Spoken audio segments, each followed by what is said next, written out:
So in this episode, I wanted to review the second question that I came across. So the first question was, if you weren't afraid, what would you consider trying this year?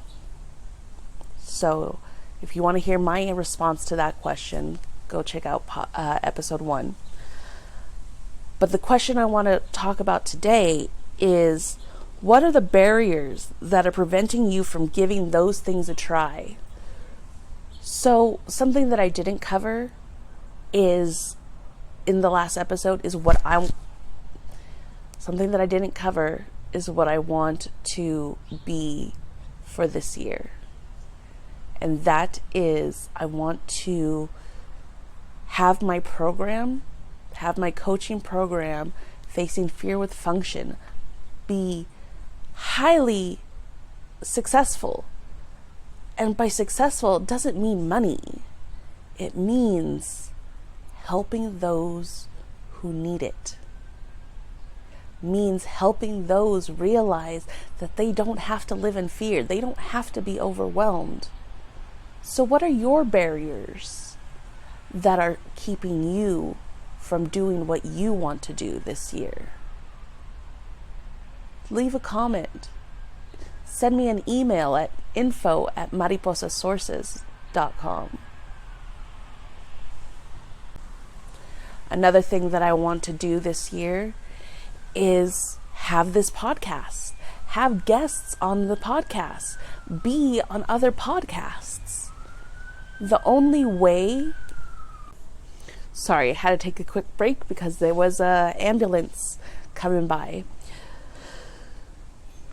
So the only way to get through the fear is to do the thing, to improve your executive functioning, so that way you don't have to be dysfunctional. You can be productive just by taking a lot of little steps, daily steps, one daily step a day to cross the finish line. You don't have to be the hare. You could be the tortoise. You don't have to participate in the rat race, because the rat race is a human construct. You don't have to do that. There's other ways that you can sustain your life, your livelihood, without sacrificing your soul.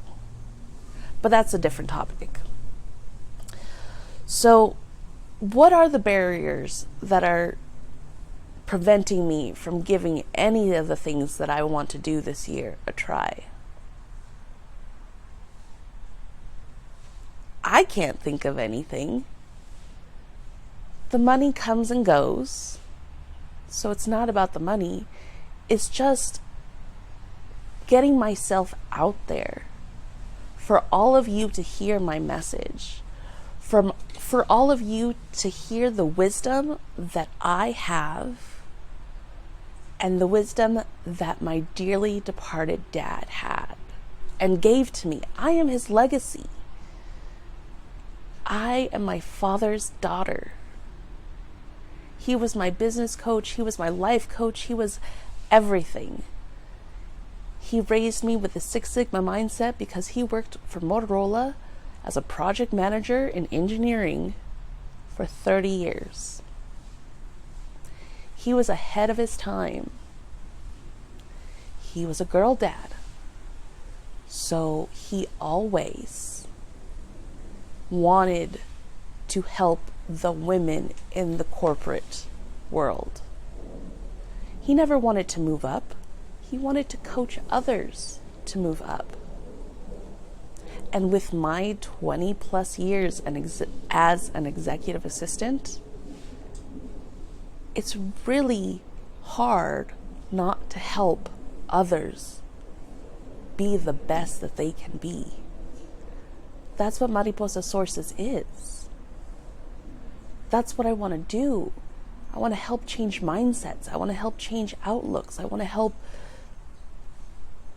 self-confidence. self-empowerment. You have the keys. You just need someone to help you find the right key for the right lock. I hope you enjoyed this episode of Mariposa Sources, Mindset with Mariposa Sources. I hope you enjoyed this episode of Mindset Mantra with Mariposa Sources. Until next time, cheers.